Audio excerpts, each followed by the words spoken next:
द्वारा शिक्षित किए जा सकते।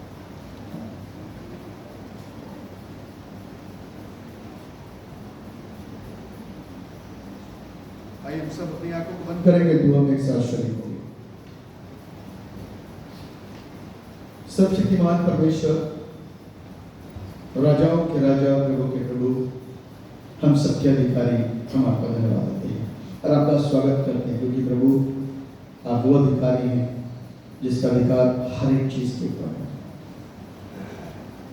कोई एरिया के ऊपर नहीं, कोई चीज के ऊपर नहीं, किसी एक वस्तु के ऊपर नहीं, हर एक चीज के ऊपर अधिकार है। इसलिए हम अपने अधिकारी का हृदय की गहराई से धन्यवाद करते हैं और ये दुआ करते हैं कि मुझे नाचीज को अपने नियंत्रण में लेकर के आज अपनी वचन की सेवकाई को बल और सामर्थ्य के साथ में लीजिए, ताकि मुझसे लेकर जितने लोग यहाँ पर उपस्थित हैं वो आशीषित हो सकें और वचन की बरकत हमारी जिंदगियों के अंदर आ सके, जिसकी दरकार हमारी जिंदगी में है।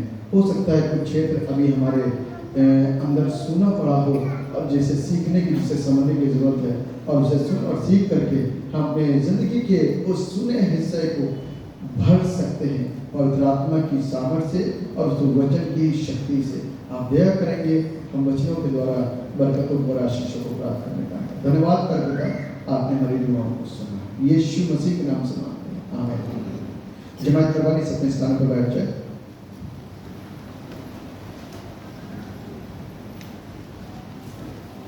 प्रभु यीशु के जीवित समर्थी जलाली नाम में आप सब लोगों को जय यीशु मसीह की जोर से बोल सकते हैं। आज तो छुट्टी का दिन है, हम लोग परमेश्वर के भवन में आए हैं और ये वो नाम है, ये वो शब्द है जो सदा हमको लेना है। इसलिए एक बार जोर से बोल सकते हैं, हालेलुया। अलग पहचान लिए, परमेश्वर को महिमा मिले इस स्पेशल हालेलुया के द्वारा। परमेश्वर को जो हमारा जीवन का दाता है, जब हम लोग आराधना कर रहे थे, बड़ा अच्छा लगता है। मालूम है ताली बजाना किसको कहते हैं? कोई जानता है? मैं बजवा नहीं रहा हूं, लेकिन ताली एग्जैक्टली होती क्या है? ये वाली ताली होती है कि ये ताली होती है? आप बताएं, ये वाली कि ये वाली? थैंक यू, आपने ताली बजाई, परमेश्वर आपको ब्लेस करे। लेकिन जो जिसमें आवाज होती है उसी को ताली बोलते, जिसमें आवाज नहीं होती उसको ताली बोलते, उसको सिर्फ बोलते कि हाँ चल रहा है।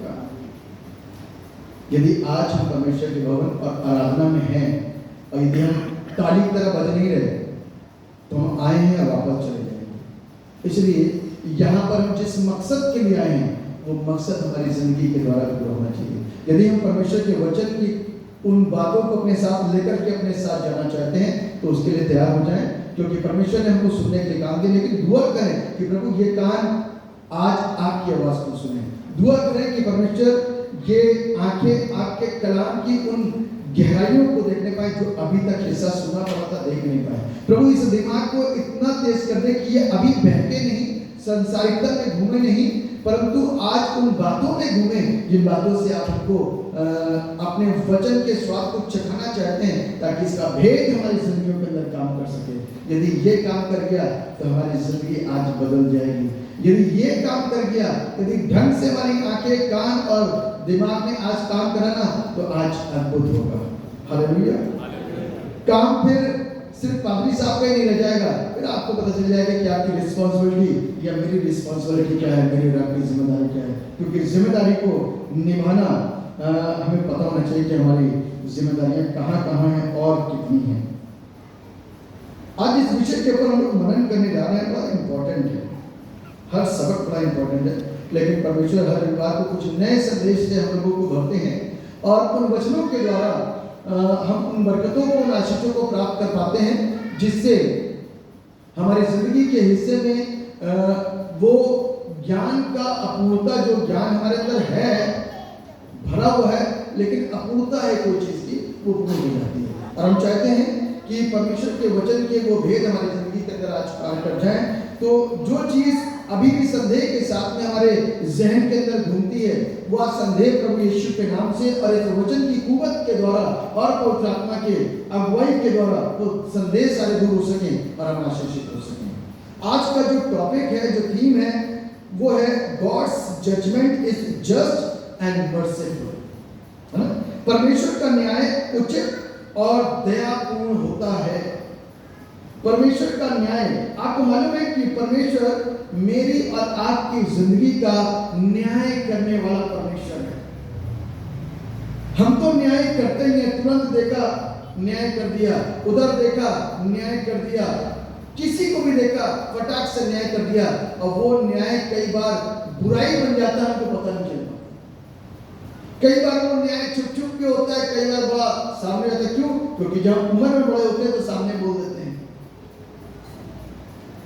तो इसलिए खुदा के कलाम को जो हमको सीखने और हमको समझने के लिए दिया गया है, उसको सीख और समझ करके जब हम आगे बढ़ते हैं ना, तो शायद हम एक उचित न्याय को सही मायने में कर पाते हैं। और मैं ऐसा सोचता हूं कि जिस न्याय को आज हम देखने जा रहे हैं, यदि आज मैं और आप इसको सही मायने में समझ गए तो न्याय करना छोड़ देंगे।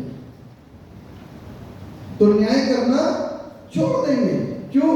क्योंकि बाइबल और परमेश्वर का वचन हमको किसी और दिशा में लेकर के जा रहा है कि हमको किस तरीके से सीखना और किस तरीके से न्याय करना। मेरे साथ निकाल लीजिए यूहन्ना रचित सुसमाचार, उसका 8वां अध्याय, और उसके पहले पद से लेकर के अभी 11 पद तक पढ़ा, और इसमें एक ऊपर एक हेडिंग डली हुई है। उस हेडिंग का नाम है व्यभिचारिणी को क्षमा।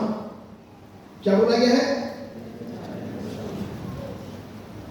आपने गौर किया या नहीं किया मुझे नहीं पता, लेकिन यहाँ पर एक विशेष बात गौर करने की है, वो है व्यभिचारिणी। व्यभिचारी नहीं लिखा गया, है ना? समझ रहे हैं? व्यभिचारिणी को क्षमा। यहां पर देखते हैं लिखा, परंतु यीशु जैतून के पहाड़ पर गया, भोर को वो फिर मंदिर में आया, सब लोग उसके पास आए और वो बैठकर उन्हें उपदेश करने लगा। तब शास्त्री और फरीसी एक स्त्री को लाए जो व्यभिचार में पकड़ी गई थी, और उसको बीच में खड़ा करके यीशु से कहा। शास्त्री और फरीसी एक तरफ तो यीशु को क्या करते थे? पकड़ने और मारने का षड्यंत्र रचते थे। लेकिन एक चीज आप गौर फरमाएं कि ये यीशु के पीछे पीछे रहते थे। न्याय, जब आप यीशु को कुछ मान नहीं रहे हो तो न्याय के लिए इसके पास क्यों पहुंचते हो? जब आप उसको कुछ समझते नहीं हो तो क्यों उसके पास जाते हो हर एक चीज के लिए? जब आप इसके उसके ऊपर और उसकी बातों के ऊपर इतना आरोप लगाते हो तो क्यों उससे न्याय पूछने के लिए जाते हो?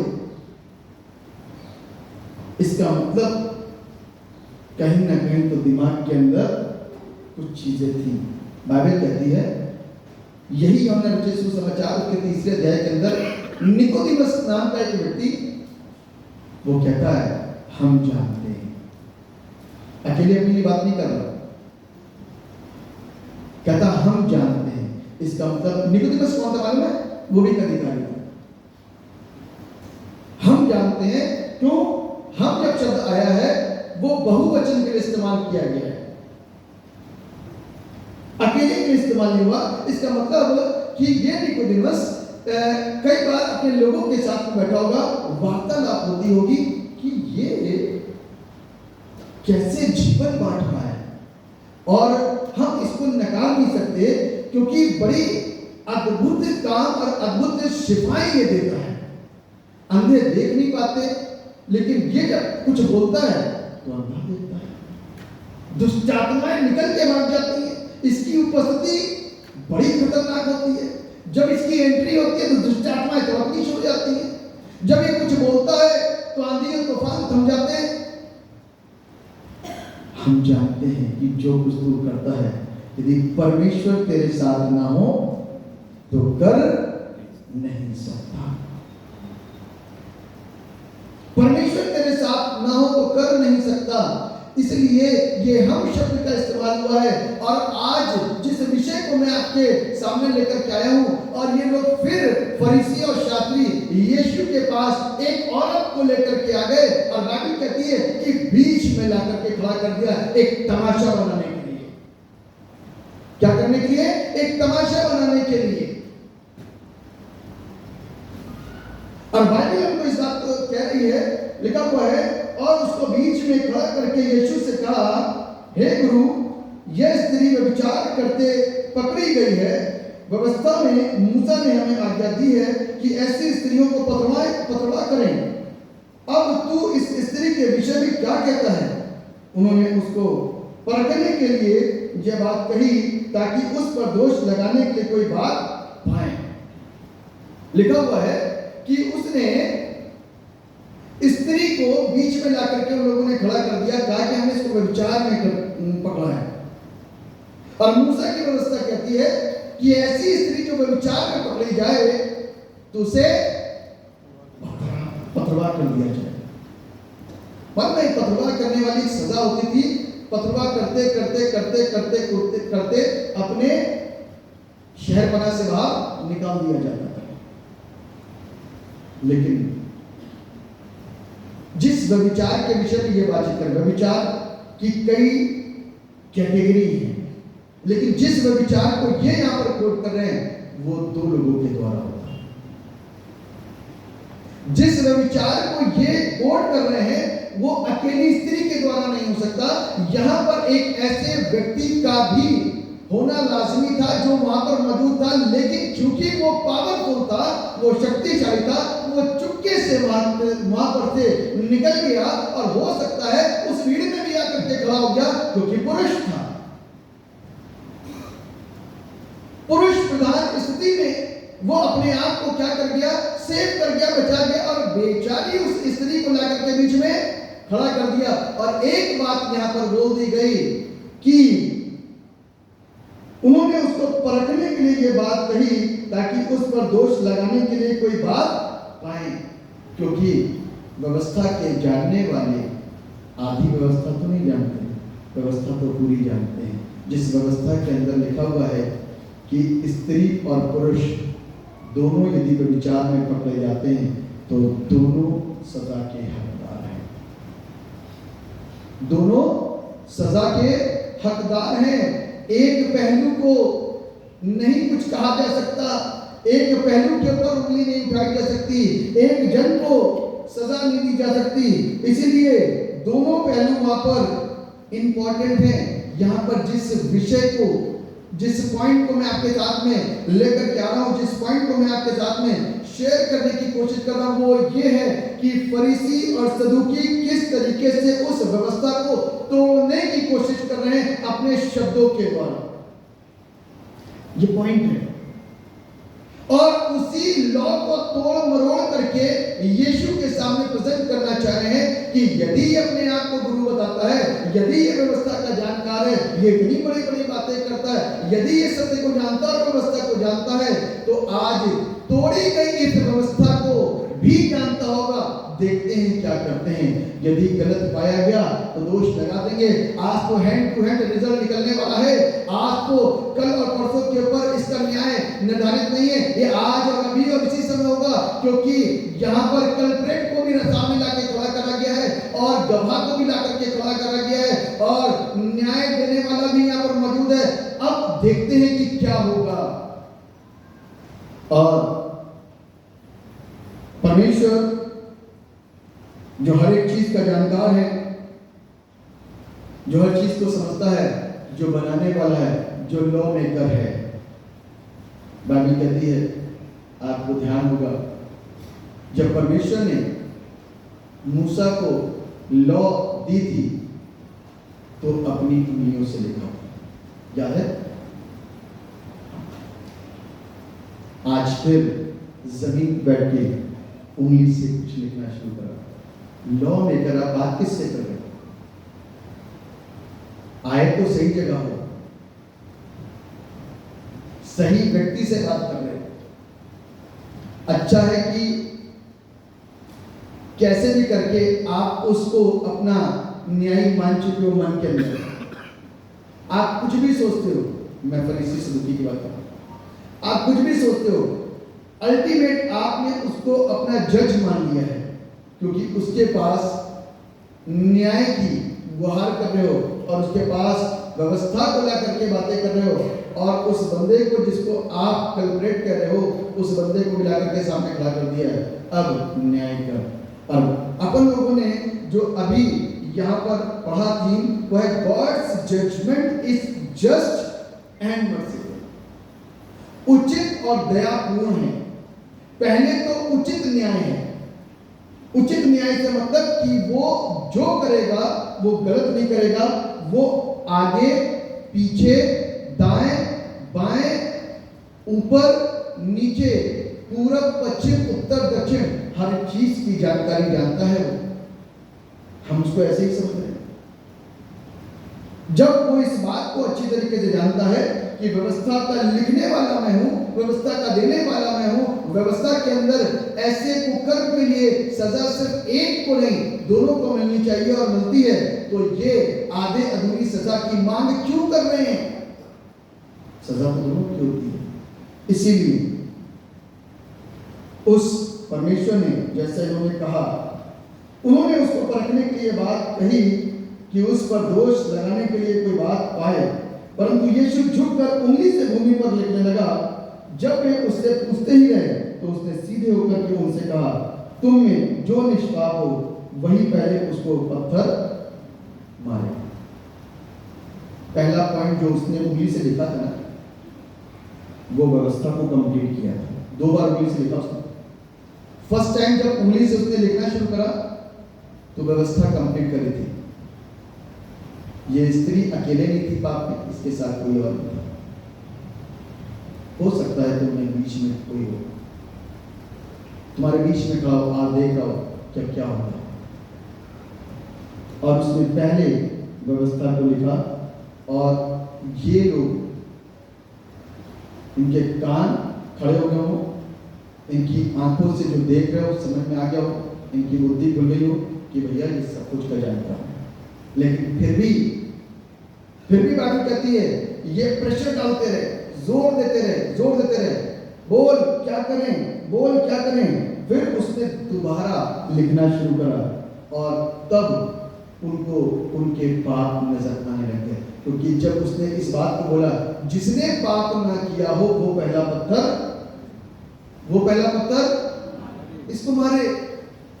तो जिस विषय को मैं आपको आरंभ में ले रहा था कि शायद हम समझ जाएं कि हमको न्याय नहीं करना और सबका न्याय नहीं बनना, क्योंकि हम यदि ये वाला पाप नहीं करते तो ये वाला पाप करते हैं, और ये वाला पाप हम इसको बताते नहीं, हम इसके पाप को ही उजागर करने में लगे हुए हैं, लेकिन अपने पाप को हम अपने अंदर सीने में दबा करके रखें, किसी को पता ना चले। लेकिन यीशु से कुछ नहीं छिपा। यीशु से किसी व्यक्ति का पाप छुपाने कभी नहीं छिपा।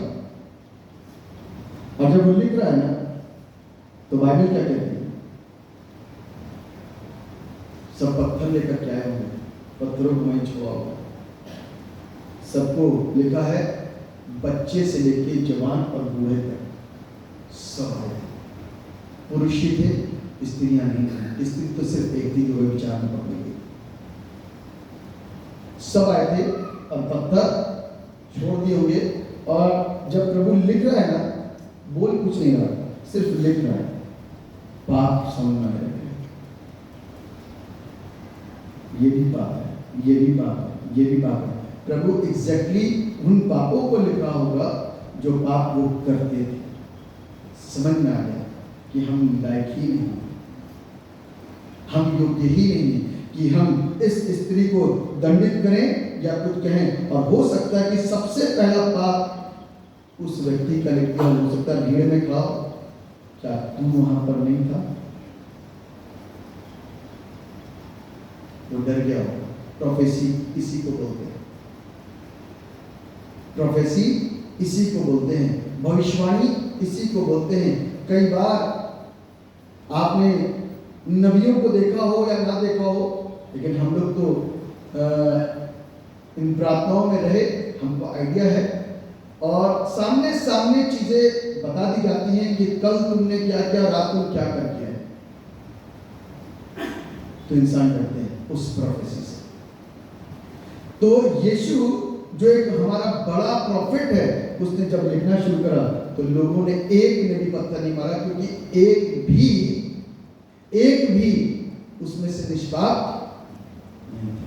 इसीलिए बाइबल क्या कहती है, सबने पाप किया परमेश्वर की महिमा से, और पाप की मजदूरी समझ में आ गया उनको। और बाइबल कहती है कि उन लोगों ने पत्थरों को छोड़ दिया होगा हो सकता है, और लेकिन उस स्त्री को छोड़ दिया और उसको किसी ने भी दंड नहीं दिया। तो जिस चीज को मैं दूसरे पॉइंट में आपके साथ में लेकर के आना चाहता हूं कि प्रभु यीशु मसीह उस व्यवस्था को बल प्रदान कर रहे हैं, सबके सामने खोल करके लोगों को सिखा दी व्यवस्था एक्चुअल में है क्या। आपने जिस हाइड कर रखा जिस व्यवस्था को, एक्चुअल में वो व्यवस्था ये है कि सिर्फ स्त्री नहीं, यहां पर पुरुष का भी होना था, तब सजा के हकदार होते हैं। ये दूसरा पॉइंट है। पहला पॉइंट तो ये था कि उन लोगों ने उस लॉ को ब्रेक करा। दूसरा पॉइंट ये था कि प्रभु यीशु मसीह ने उसी लॉ को, उन्हीं के मुंह से जो निकली थी उसको उठा करके एक बल प्रदान करा, और तमाम जितने लोग पत्थर मारने के लिए आए थे उन लोगों को बताया कि लॉ ये है, व्यवस्था ये है, इसको सीखो। हर एक जन, तुम बच्चों को भी लेकर के आएगा, बच्चों को भी सिखा दो। यदि तुम भी कभी इसी प्रकार से एडल्ट्री में पाए गए तो सजा के हकदार तुम भी होगे। ये दूसरा पॉइंट है। तीसरा पॉइंट इसका कि प्रभु व्यवस्था में और व्यवस्था से बाहर भी जाकर के घूम करके आता, सब देखता है। इसी को बोलते हैं प्रोफेसी। पीटर, तू कल रात में क्या था? कल तू मेरा 3 बार इनकार करेगा। पीटर को मालूम नहीं, पीटर इस बात को बोल रहा है, प्रभु कैसी बातें कर रहे हो, मैं तेरे साथ रहूंगा और अपनी जान तेरे लिए दे सकता हूं। कहता कल मुर्ग के बांध देने से पहले 3 बार मेरा इनकार पीटर ने कर दिया। अब बताइए, पीटर को तो मालूम नहीं था कि वैसा कल्याण, पीटर तो बड़ा दृढ़ था, बड़े मस्त तरीके से बोलता, प्रभु आप कैसी बातें करो, कल्याण मुर्ग के बांध देने से पहले 3 बार तो मेरा इनकार कर चुकेगा, उसके बाद मुर्ग बांध देगा। और ऐसा ही हुआ, ऐसा ही हुआ। और क्या हुआ, पीटर को समझ आ गया होगा कि भैया यही गुरु है। कुछ लोग तो बड़ी जल्दी इसको गुरु मान लेते हैं और उसके पीछे करते हैं, कुछ लोगों को टाइम लगता है। ये फकीर फरीसी और शास्त्रियों को कुछ लोगों ने माना, एक आया निकोदेमुस, नया जन्म कैसे प्राप्त करना।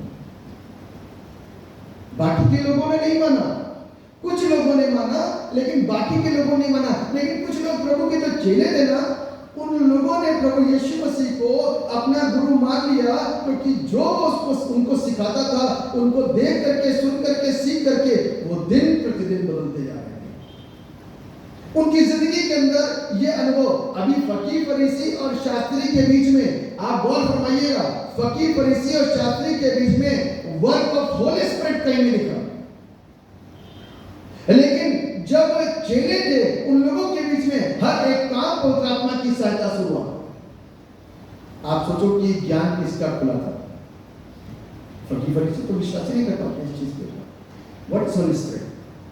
पवित्र आत्मा क्या है? और बाइबल में सब जगह बगैर पवित्र आत्मा के काम ही नहीं है। बाइबल में हर जगह लिखा हुआ है। चेले जान गए थे, क्योंकि चेलों को चुना गया प्रभु के द्वारा और उन लोगों को सिखाया गया प्रभु के द्वारा। उन लोगों ने सीखने समझने की कोशिश करी, उन्होंने इस बात को भी मान लिया। पतरस से जब पूछा गया कि लोग मुझे क्या कहते हैं, उसने कहा लोग तो तुझे क्या कहते हैं? नबी कहता है, कोई यशायाह कहता है, कोई एलिया कहता है, कोई नबियों में से कोई बड़ा एक नबी कहता है। कहता तू क्या कहता है ये बता दे, दुनिया की बातें तो छोड़ दे। कहता तू तो परमेश्वर का पुत्र है, परमेश्वर का मसीह है। कहता बस और किसी से मत कहना, रूह कुदूस ने तेरे पर ये भेद को खोल दिया। हालेलुया। पवित्र आत्मा ने ये भेद तेरे ऊपर खोला है, वरना ये किसी को नहीं पता कि कौन क्या है। कहता पिता ने तेरे ऊपर ये भेद को प्रकट कर दिया। आज बहुत सारी चीजें मेरे और आपके ऊपर रिवील हो रही है। मैं इस बात को बहुत अच्छी तरीके से जानता हूँ। आप जितने लोग बैठे हुए हैं, बहुत सारे लोग कई संगतियों को आप देखते होंगे, कई वचनों को आप सुनते होंगे, यूट्यूब चैनल के माध्यम से भी देखते होंगे, कई और संगतियों में भी जाते होंगे, क्योंकि भूख बढ़ रही है, आवश्यकताएं बढ़ रही हैं, जरूरत बढ़ रही है, लालसाएं बढ़ रही हैं, और ये भी जानकारी हो रही है कि कि हम पवित्र आत्मा के द्वारा किस तरीके से आशीषित हो। जैसे जैसे उम्रें ढलती जा रही हैं वैसे वैसे हम परमेश्वर की ओर और बढ़ते जा रहे हैं। जैसे जैसे हम युवावस्था में बढ़ते जा रहे हैं वैसे हमारा क्रेज पवित्र आत्मा के लिए और आराधना के लिए बढ़ता जा रहा है। क्यों? क्योंकि हमारी जरूरत बन गई है और परमेश्वर का काम उसके वचन के अनुसार योएल नबी की पुस्तक का 2 अध्याय के 28वें पद के अनुसार हमारी जिंदगियों के ऊपर, जवानों की जिंदगियों के ऊपर बल के साथ में काम करना है। क्योंकि ऐसा हो नहीं सकता कि परमेश्वर का रूह कुदूस, परमेश्वर का वचन बगैर काम करे लौट कर किया है। परमेश्वर का वचन काम करेगा करेगा करेगा, वो कभी आधा अधूरा लौट करके नहीं आ सकता, वो पूरा काम करके आता है। यीशु मसीह ने पहचान लिया, बताओ, तभी तो उनके पाप जब गिरने लगा, सबने पत्थर छोड़ दिया, तब प्रभु यीशु मसीह ने क्या बोला? प्रभु यीशु कहां गए वो सब? उसने कहा सब चले गए। किसी ने दंड नहीं दिया? कितने नहीं। अकेला कौन रह गया? आप में से कोई बता, अकेला कौन रह गया? जोर से बोल सकते हैं। एक जन अच्छे से बोले ना, मस्त तरीके से, जोर से। कौन रह गया अकेला? Very good. स्त्री और यीशु मसीह, एक पापी और एक निष्पाप। हालेलुया।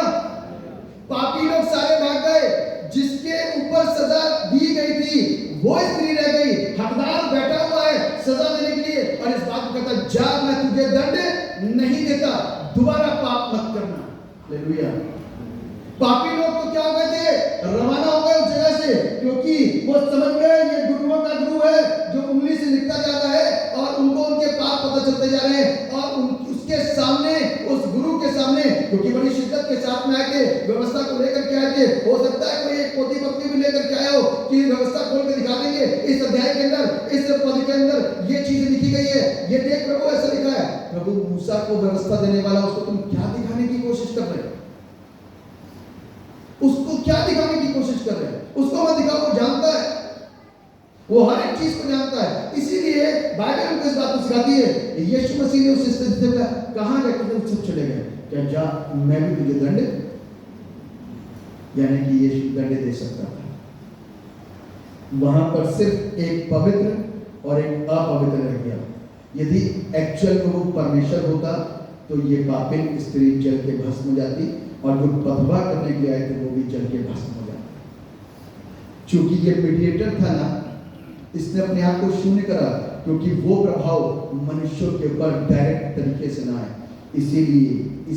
इसीलिए वो अनुग्रह को लेकर के आया और उसकी दया हो गई और उसने इस बात को बोल दिया कि जा मैं तुझे दंड नहीं देता। लेकिन एक चीज उसके साथ होगी, लेकिन क्या था वो? लेकिन दोबारा पाप मत करना, है ना? He gives forgiveness with cautions। जब वो क्षमा करता है तो कोई ना कोई आज्ञा जरूर देता, बता देता है, चेतावनी देता है, दोबारा पाप मत करना। यदि दोबारा पाप किया तो कोई क्षमा। हमको इस बात को सीखने की जरूरत है। इससे पहले कि वो मुझको और आपको सजा दे, वो मुझको और आपको एक चांस देता है। इससे पहले कि वो मुझको और आपको सजा दे, वो मुझको और आपको एक चांस देता है। काय का? बदलने का। काय का? बदलने का। क्योंकि उसको सब मालूम है कि हम पापी हैं, हम उससे पाप नहीं छुपा सकते। इसीलिए वो शुरू से बोल के आ रहा है, एवरीवन इज द सेम, सब पापी हैं। इसलिए वो मुझको और आपको एक अवसर देता है, एक मौका देता है, ताकि हम और आप अपने जीवनों से अपने अंदर की बुराइयों को दूर करें। इससे कि दूसरों के ऊपर दोषारोपण करें, इससे पहले कि किसी को दोषित ठहराएं, अपने अंदर के पापों को कॉपियों में लिखें। जैसे वो लिख रहा है, लिख करके एक एक करके उपवास काल का इंतजार ना करें, सारे दिन उपवास काल मान के चल सकते हैं और हर एक दिन अपने एक एक बुराइयों को, एक एक पाप को हम जाग सकते हैं, छोड़ सकते हैं, ताकि हम उसके मंदिर में रह सकें रात और दिन। बड़ा सुंदर सा गीत गा रहे थे बच्चे। उसके मंदिर की उपस्थिति गजब की है, वो अनुभव गजब का है। इसीलिए हम और आपके लिए ये चेतावनी है कि हमको और आपको उस गुनाह को दोबारा करने की जरूरत और आवश्यकता नहीं है। रोमियो की पुस्तक उसका 2 अध्याय, उसमें लिखा हुआ है परमेश्वर का न्याय, क्या लिखा है? परमेश्वर का न्याय। अतः हे दोष लगाने वाले, तू कोई क्यों ना हो, तू निरंतर है, क्योंकि जिस बात में तू दूसरे पर दोष लगाता है उसी बात में अपने आप को भी दोषी ठहराता है, इसलिए कि तू जो दोष लगाता है स्वयं ही वो काम करता है। ये व्यवस्था को बता दिया है कि हमको पाप नहीं करना है और कोई किसी के ऊपर दोष ना लगाए, कोई किसी के ऊपर उंगली ना उठाए, क्योंकि हम कहीं ना कहीं हमारी नसें दबी हुई हैं। परमेश्वर सब जानता है या फिर हम जानते हैं, और परमेश्वर से कोई चीज छिपा नहीं सकते। और उन लोगों के पाप सोचते थे कि प्रभु हमको जानता नहीं है, पाप छिपा छिपा के खड़े हुए थे। प्रभु ने ज्यादा उन लोगों ने प्रेशर मारा, ज्यादा हल्ला मचाया, ज्यादा जोर करा, तब प्रभु ने करके सारी चीजें लिख दी। इट इज फिनिश्ड, पूरा हुआ, जाओ अपने घर, यू आर सिनर। एक भी बात नहीं मारा, इसलिए क्यों आज जब मैं और आप अपने लिए अच्छी चीजों की मांग करते हैं, हमारी हर एक चीज अच्छी होनी चाहिए। कोई सामान खरीदने जाए अच्छा होना चाहिए, कोई चीज लेने जाए अच्छी, किसी के अंदर खराबी नहीं होनी चाहिए, मिलावट नहीं होनी चाहिए किसी तरीके की। आज हर चीज के अंदर मिलावट है, इवन वचन में। और बाइबल कहती है इस बात को, मैं नहीं बोल रहा, वचन के अंदर भी मिलावट हो गई है। इसीलिए आजकल बड़े अच्छे संदेश आते हैं, लोग लिखकर देते हैं शुगर कोटेड वचन। कैसे वाले? मीठा बहुत पसंद है, शुगर कोटेड वचन। और बाइबल क्या कहती है? खरा वचन। तीमुथियुस की पत्री कहती है जो खरा वचन नहीं सुनते उनके लिए समस्या खड़ी हो सकती है। इसलिए शुगर कोटेड ना है, खरा वचन को सुनने के लिए आदत डालने, ताकि यही मुझको और आपको खुदावंद के सिंहासन के पास लेकर जाए। आमीन। परमेश्वर के वचन के द्वारा सबको आशीष दे। दुआ करें। सब